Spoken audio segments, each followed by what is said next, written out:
Sir నిన్న చిరంజీవి గారు Brahmanandam movie pre release ఈవెంట్లో చేసిన కామెంట్స్ ఎస్పెషల్లీ ఆడపిల్లల గురించి అండ్ ఇంకా వాళ్ళ తాతగారి గురించి ఇంకా రాజకీయాల గురించి ఈ కామెంట్స్ అన్నీ కూడా ఇప్పుడు చాలా వైరల్ అవుతున్నాయి, చాలా చర్చనీయాంశంగా అందరూ కూడా కామెంట్ చేస్తున్నారు, వీటి మీద డిస్కస్ చేస్తున్నారు.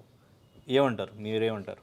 రాజకీయాల గురించి మాట్లాడిన దాని గుంట్లో ఆయన అవగాహన లేకుండా ఆలోచన లేకుండా ఒక విశ్లేషణ కాకుండా ఏదో మాట్లాడేశాడు ఆయన. ఆర్టిస్ట్ లాగా మాట్లాడేశాడు. రాజకీయం మాట్లాడేటప్పుడు కొంచెం కొంచెం ఆలోచించి కొంచెం ఏ మాటకి ఏమొస్తుంది ఎలా వస్తుంది అని ఆయన ఆలోచించుకుని మాట్లాడాలి. సినిమా అంటే ఆయన మెగాస్టార్. సినిమా ఫీల్డ్లో అంటే క్లారిటీ ఇచ్చారు కదా, నేను మళ్ళీ ఇంకా పాలిటిక్స్లోకి ఎంటర్ అవను, ఇంకా ఎంటర్ అవ్వనంటూనే పాలిటిక్స్ మాట్లాడుతున్నారు కదా ఆయన. అసలు పాలిటిక్స్ ఎందుకు మాట్లాడాలి సినిమా ఫంక్షన్లో? అది వచ్చింది ఒక సినిమా ఫంక్షన్, ఆ ఫంక్షన్లో పాలిటిక్స్ టాపిక్ ఎందుకు అసలు? శుభ్రంగా సినిమా గురించి మాట్లాడి, మీకున్న అనుబంధం గురించి మాట్లాడి, బ్రహ్మానందం గారి కొడుకుని గురించి మాట్లాడి, ఆయనకు ఆశీర్వాదం ఇవ్వండి, అది సక్సెస్ అవ్వాలని కోరుకోండి, ఈ సినిమా గురించి మాట్లాడండి. అక్కడ రాజకీయాల గురించి ఎవడు అడిగాడని అక్కడ ఎవరు అడిగాడా? ఎవరైనా రాజకీయాలు అక్కడ ప్రెస్ వాడు అడిగాడా? లేదు కదా. ఎందుకు దాని టాపిక్? సినిమా ఇంక సినిమా ఫంక్షన్లో ఈ దరిద్రం పోవాలి. సినిమా ఫంక్షన్లో రాజకీయాల గురించి మాట్లాడటం అనే అలవాటు పోవాలి.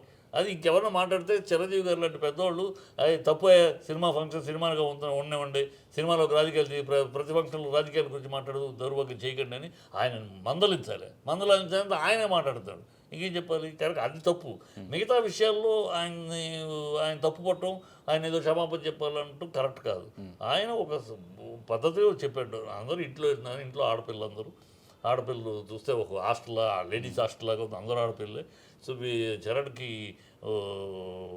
మళ్ళీ ఆడపిల్లని అంటాడేమో అని కొడుకు కావాలని కోరుకుంటాం. తప్పే ఉంది. ఏ తండ్రి అయినా, ఏ తాత అయినా, ఏ తల్లి అయినా, ఏ అమ్మమ్మన్నా, ఏ నాయనమ్మన్నా మన ఇళ్లల్లో, మన కుటుంబాల్లో ఆడపిల్లలు ఎక్కువగా ఉంటే మగపిల్లాడు కావాలి అని కోరుకుంటారు. అంతేగాని మగపిల్లాడు కావాలని కోరుకుంటే ఆడపిల్లలు తక్కువ అని కానీ, ఆడపిల్లలు భారం అని కాదు. ఆల్రెడీ ఆడపిల్లలు ఉన్నారు ఇంట్లో, మగపిల్లలు లేరు కనుక మగపిల్లలు కావాలని కోరుకుంటారు.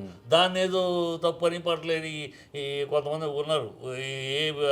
అసలు సమస్య, లేడీస్ సమస్య వచ్చినప్పుడు కనపడరు ఎక్కడ.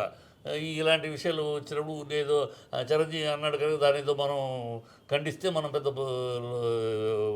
అది మహిళా ఉద్యమాలకు నిలబడిన వాళ్ళు అవుతామని కొంతమంది ఉన్నారులే. అలాంటి వాళ్ళు బాగా వాడు తప్పితే ఆయన అందరూ వెరీ కామన్. మన సమాజం ఏమిటి, మన ఫ్యామిలీస్ ఎలా ఉంటాయి? మన ఫ్యామిలీస్ ఆడపిల్లలు ఎక్కువ ఉన్న చోట మగపిల్లాడు కావాలని కోరుకుంటారు, మగపిల్లలు ఎక్కువ ఉన్న ఇంట్లో ఆడపిల్లలు కావాలని కోరుకుంటారు. ఇది సహజ సిద్ధమైన ఒక ఇది.